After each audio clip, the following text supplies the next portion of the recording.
hadir hari ini?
Jari-jarinya yang mana di dalam lingkaran lapangan bola, atau bisa menentukan diameter. Apalagi bisa menentukan juring. Apalagi tadi 8 unsur apotema ya.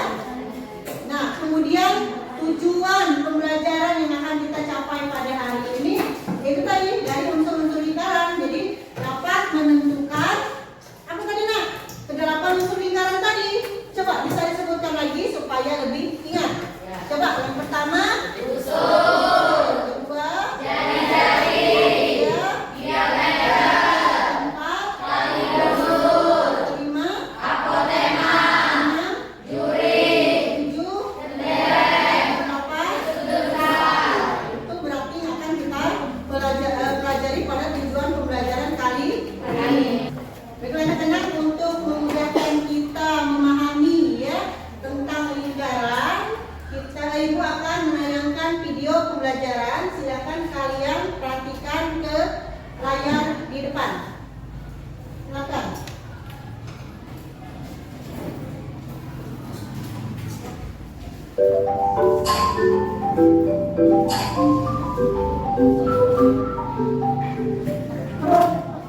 Assalamualaikum, selamat datang kembali di channel ini.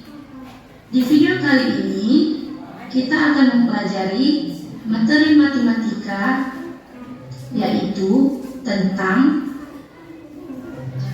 unsur-unsur lingkaran. Pada materi unsur-unsur lingkaran ini, kita akan mempelajari 8 unsur-unsur lingkaran.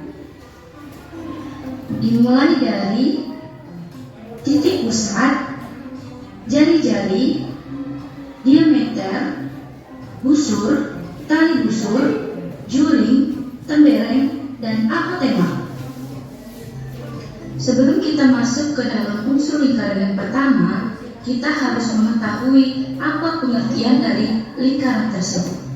Lingkaran adalah sekumpulan titik-titik yang membentuk lengkungan yang memiliki panjang sama terhadap titik pusat lingkaran. Oke, sekarang sekarang kita masuk pada unsur lingkaran yang pertama, titik pusat lingkaran. Titik pusat lingkaran adalah sebuah titik yang berada di tengah-tengah lingkaran. Titik O adalah titik pusat lingkaran. Jari-jari. Jari-jari adalah garis yang ditarik dari titik pusat ke arah luar hingga menyentuh garis lengkung. Umumnya jari-jari lingkaran disimbolkan dengan simbol R kecil. Yang ketiga, diameter. Diameter adalah sebuah garis panjang lurus yang menghubungkan antara dua titik pada keliling yang melewati titik pusat. Panjang diameter adalah 2 kali lipat panjang jari-jari. Diameter lingkaran disimbolkan dengan D kecil atau D besar. Yang keempat yaitu busur. Busur adalah garis lengkung yang terletak pada lengkungan lingkaran yang menghubungkan dua titik sembarang di lengkungan tersebut. Yang kelima yaitu tali busur. Tali busur adalah sebuah garis yang menghubungkan dua buah titik lingkaran. Jika dilihat, diameter juga menghubungkan dua buah titik lingkaran. Perbedaannya, tali busur tidak melalui titik pusat lingkaran dalam menghubungkan dua titik lingkaran. Sedangkan diameter pasti melalui titik pusat lingkaran dalam menghubungkan dua titik lingkaran. Perhatikan contoh di bawah, yang sebelah kiri adalah tali busur, sedangkan yang di sebelah kanan adalah gambar diameter. Yang keenam, juring. Juring adalah luas daerah yang dibatasi oleh dua buah jari-jari dan sebuah busur yang diapit oleh kedua jari-jari tersebut.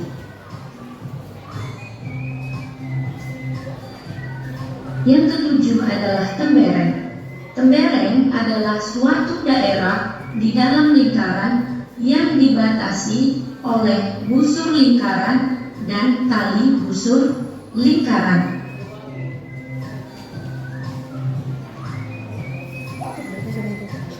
Yang kedelapan dan yang terakhir adalah apotema. Apotema adalah garis yang menghubungkan titik pusat dengan tali busur lingkaran tersebut, di mana garis yang dibentuk bersifat tegak lurus dengan tali busur. Nah, contoh di samping adalah garis OB. OB adalah apotema. Baiklah, setelah penayangan video di depan tadi ya, Ibu akan menanyakan kepada kalian melalui contoh memakai media jam ya. Setelah kalian perhatikan tayangan video tadi tentang lingkaran, sudah paham tentang titik pusat yang mana, jari-jari yang mana, apotema yang mana, sudah paham? Ya ya, kalau sudah paham berarti pada jam dinding ini kan berbentuk lingkaran. Berarti kalian bisa mengetahui di dalam jam dinding ini titik pusatnya di mana. Coba ada salah satu anak yang maju untuk menunjukkan titik pusat, jari-jari dan diameter. Ayo, silakan. Kelas. Coba tunjukkan sini ya. Nah, coba sekarang ke Pilia tunjukkan titik pusat di mana? Titik pusat lingkaran. Titik pusatnya,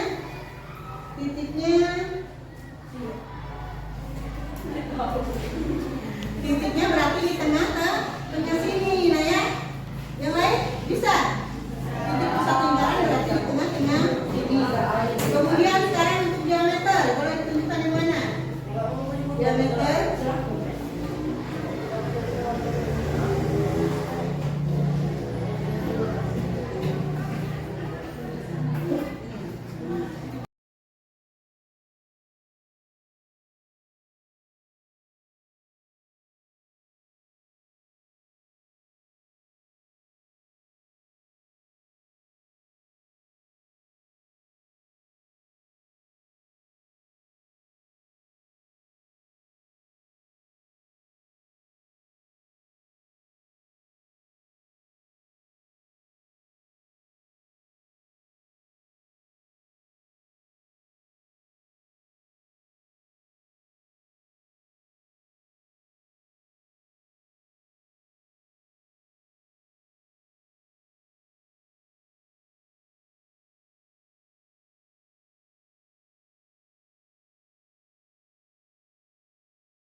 Silakan.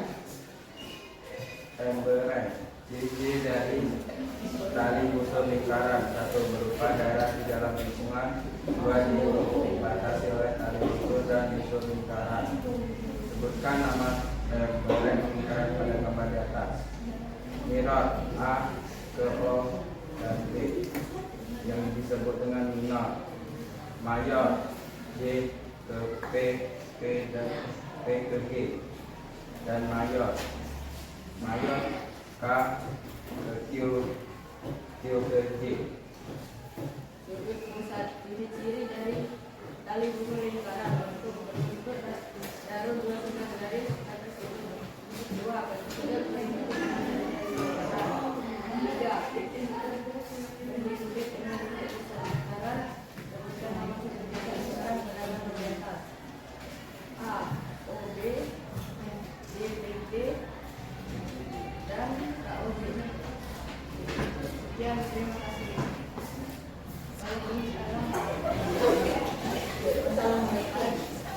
Assalamualaikum warahmatullahi wabarakatuh. Waalaikumsalam.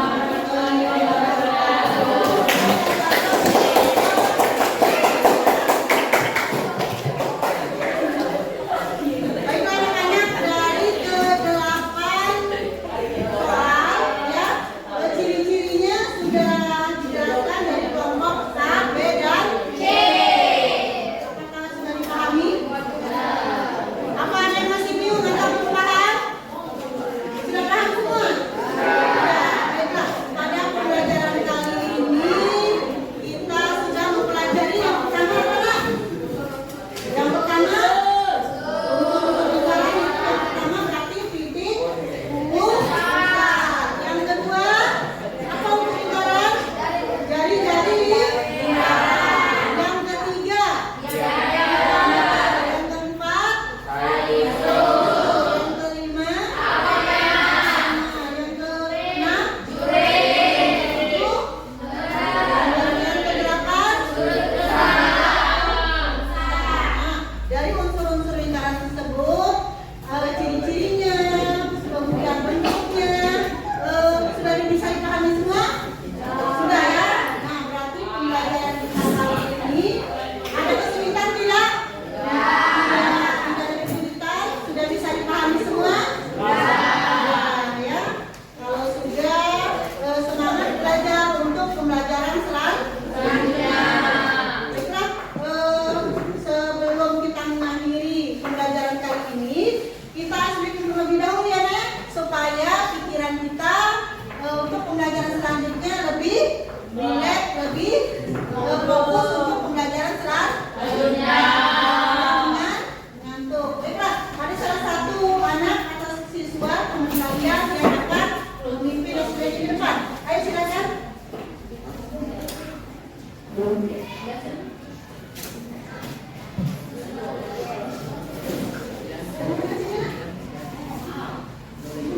Ayo semuanya siap, kita breaking. Tentu anti pungli, jangan suka menyakiti, jangan suka menghakimi, jangan suka caci maki, bully, no, saya teman, yes. Baiklah, terima kasih. Tepuk tangan dulu ya.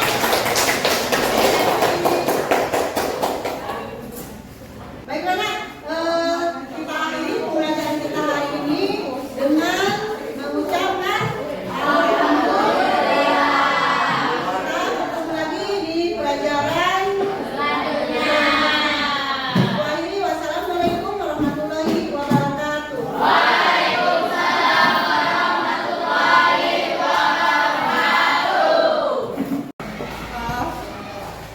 Assalamualaikum warahmatullahi wabarakatuh. Berjumpa lagi dengan saya Nelly Susanti SPD, calon guru penggerak angkatan 9 Kabupaten Kopo Selatan dari PT SMP Negeri 1 Banyuwangi. Kali ini saya didampingi oleh rekan saya Ibu Siti Aminah sebagai guru yang telah diobservasi pada kegiatan supervisi akademik, dan juga saya juga didampingi oleh Bapak Abdi Kurniawan sebagai pengajar. Assalamualaikum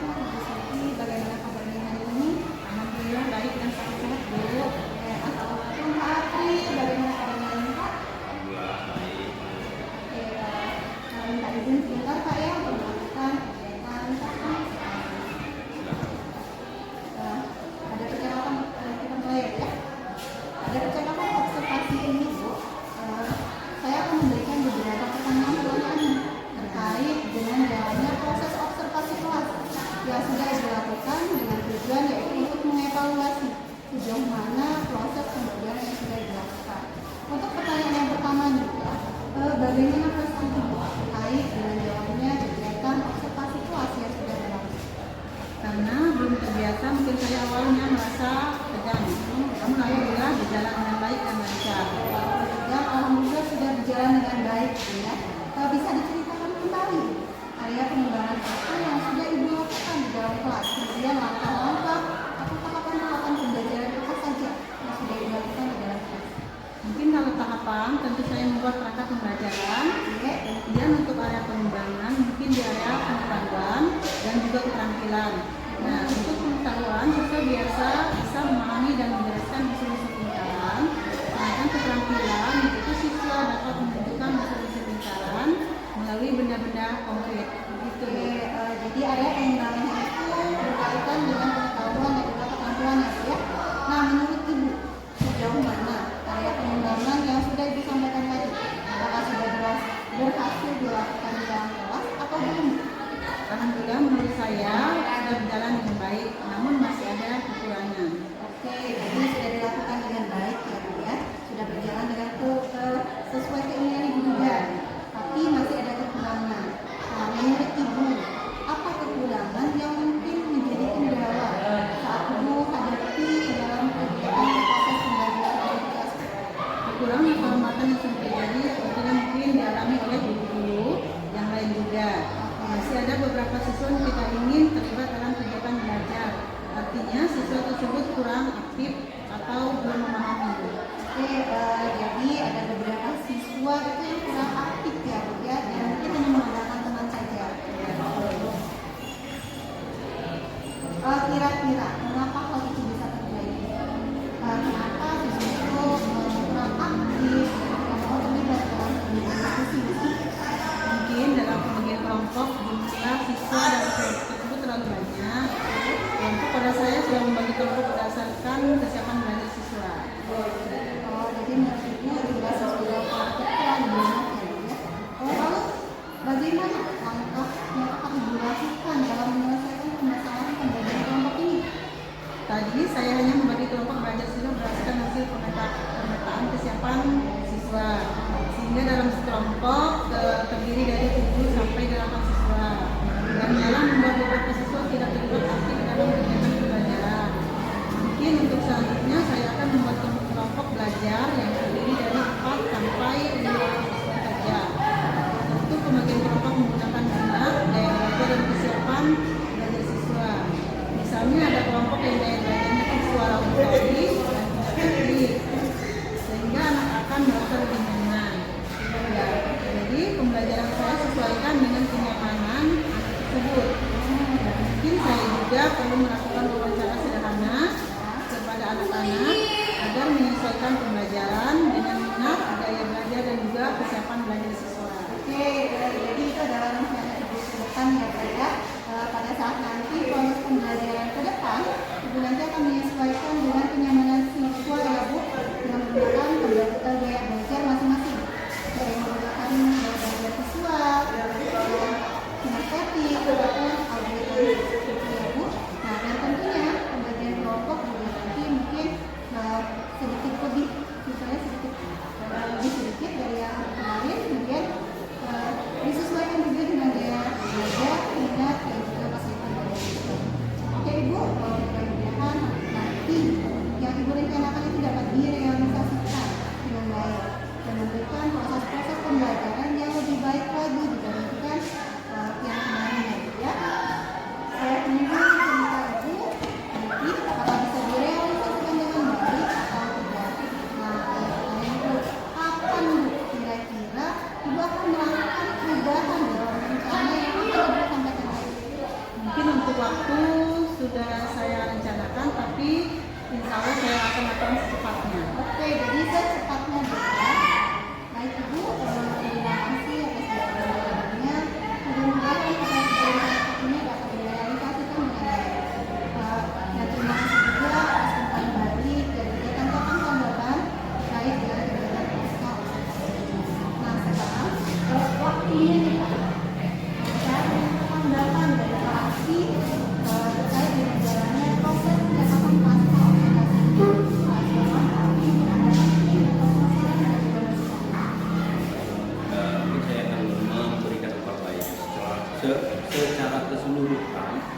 proses kucing pasca observasi ini saya menilai itu sudah sangat baik.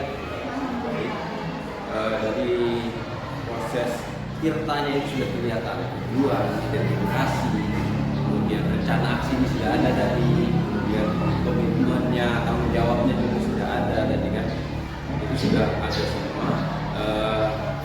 Harapan saya, nah, alur tirta ini melakukan kucing ini harus dijalankan seperti itu ya. Seperti ini tadi sudah bagus kan. Hanya saja mungkin perlu pengembangan sedikit kalau identifikasinya ya, itu yang lebih agak luas.